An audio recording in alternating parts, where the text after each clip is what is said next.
Magnolia After Midnight.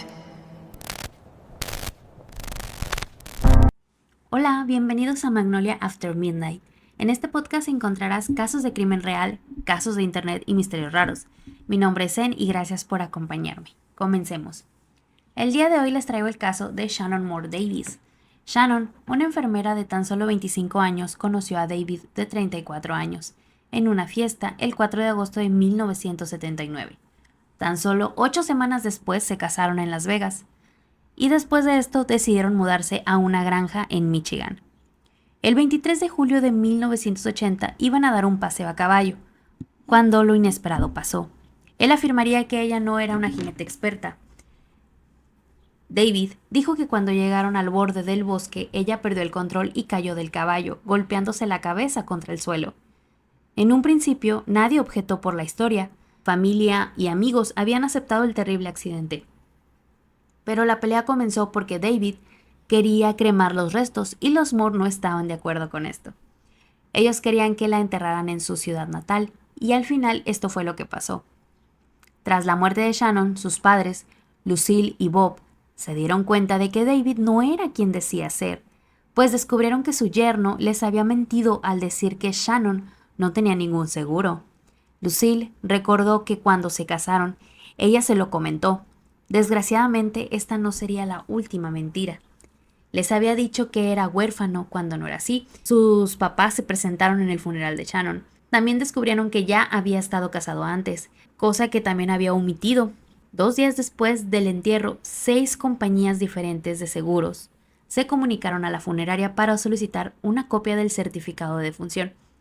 Esto dejó a David como único beneficiario de alrededor de $330,000. Bob descubrió entonces que David había estado implicado en otras estafas de seguros, unos años antes de la muerte de Shannon. Con todo esto saliendo a la luz, Lucille empezó a dudar si lo de Shannon había sido un accidente realmente, por lo cual solicitaron la exhumación de su cuerpo. El médico forense encontró lesiones compatibles con la caída de caballo. No obstante, también se encontraron indicios de una sustancia, por así decirlo, desconocida. Sin embargo, se dictaminó que su muerte fue un accidente. Tiempo después, un artículo expuso las supuestas estafas a los seguros de David. El caso fue reabierto y David se mudó a Florida. El cuerpo de Shannon fue exhumado. El médico forense encontró heridas compatibles con una caída de caballo. Sin embargo, también encontraron residuos de una droga desconocida. Pero al no encontrar la sustancia química compatible, le solicitó al detective Brooks los antecedentes de David. El detective le comentó que David era un agricultor y que tenía varios animales en la granja. Posteriormente, ambos contactaron a diferentes veterinarios de la zona que pudieran haber atendido a David, y el detective les preguntó si conocían algún medicamento que usaran en animales de granja que pudiera afectar el sistema muscular o nervioso, y uno de ellos le dio el nombre: cloruro de succinilcolina, un tranquilizante para animales. El doctor inició las pruebas y coincidió perfectamente con la muestra tomada del cuerpo de Shannon. Lo siguiente que el detective tuvo que hacer fue vincular el medicamento con David, a lo que investigando encontró que David había participado en un torneo de caza donde utilizaban este medicamento. A su vez, el primo de Shannon afirmó haber visto ese medicamento en la granja junto al lado de varias jeringas, así que con esta nueva información en el caso, el cuerpo de Shannon fue exhumado una segunda vez, donde encontraron marcas de inyección, una en el hombro y otra en la muñeca, así como varios moretones. El detective contactó entonces a los padres de Shannon y les dijo que tenían las muestras suficientes para arrestar a David.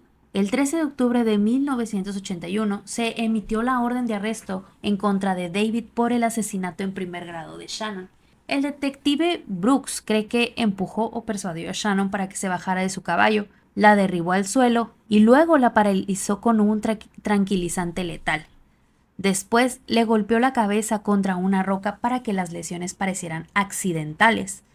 El detective Brooks está seguro de que su muerte fue un asesinato premeditado. Cree que David se casó con ella para matarla y lucrarse con ello. Cuando la policía fue a arrestar a David, no lo encontraron por ningún lado. Estuvieron a punto de capturarlo en Puerto Príncipe, Haití, en la Navidad de 1981. Sin embargo, él huyó.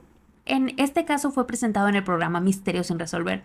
Sin embargo, no fue hasta la retransmisión de este mismo cuando un espectador reportó conocer el paradero de David. David Meyer Bell vivía en la aldea de Tafuna, en el pequeño archipiélago de Samoa, en el Pacífico Sur, a 3.200 kilómetros al sur de Hawái. Anteriormente había obtenido un permiso de conducir de Florida con ese nombre. 3 días después, el 6 de enero de 1989, fue arrestado. La policía descubrió que en 1985 había huido a Samoa, donde vivía en una choza de una sola habitación. Antes de eso había vivido en Florida, Haití y Alaska, entre otros lugares.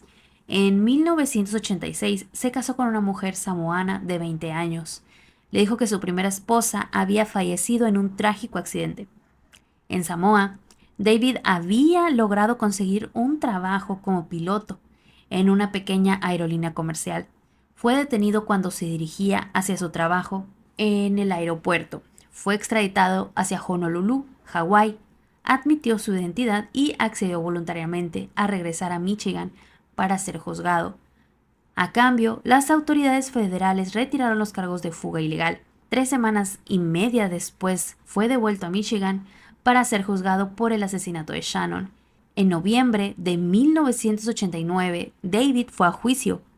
Una exnovia testificó que varios años antes del asesinato de Shannon, él le había comentado sobre un asesinato que se había cometido usando ese cloruro.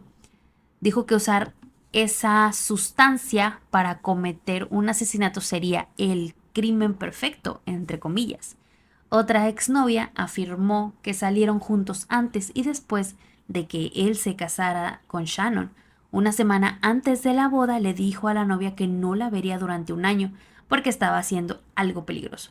Un mes antes del asesinato de Shannon, le dijo que su misión, entre comillas, continuaría unas semanas más. El día del asesinato de Shannon, David no dejó que sus sobrinos ni sus perros lo acompañaran a su paseo a caballo, a pesar de que normalmente lo hacían.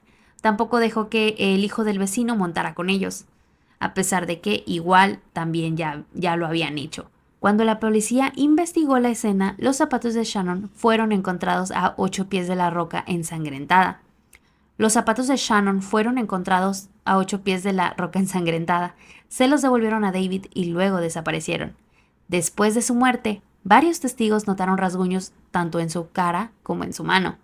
Poco después del funeral, él se fue de viaje con su segunda exnovia, pero no le contó sobre la muerte de Shannon. Los abogados defensores de David alegaron que la muerte de Shannon fue un accidente y que la ciencia que rodeaba las pruebas del cloruro de succinilcolina era defectuosa. El 5 de diciembre de 1989, y después de solo 2 horas y media de deliberación, un jurado de Michigan lo declaró culpable de asesinato en primer grado. Fue sentenciado a cadena perpetua sin posibilidad de libertad condicional. Para Bob y Lucille, el veredicto puso fin a su lucha de 9 años por justicia. El 9 de noviembre de 2014, tras cumplir 25 años de condena, David falleció en un hospital penitenciario a la edad de 70 años. Y bueno, de mi parte es todo. Si te gustó mi video, te invito a suscribirte y dar clic a la campanita. Trataré de tener al menos un video por semana. Estaré en las plataformas de Spotify, me pueden seguir por Instagram. Y si tienen alguna sugerencia sobre algún caso que les interese para que yo lo pueda investigar, con mucho gusto lo pueden dejar en los comentarios. Y recuerda, algunas historias florecen cuando todos los demás ya están dormidos. Hasta la próxima en Magnolia After Midnight.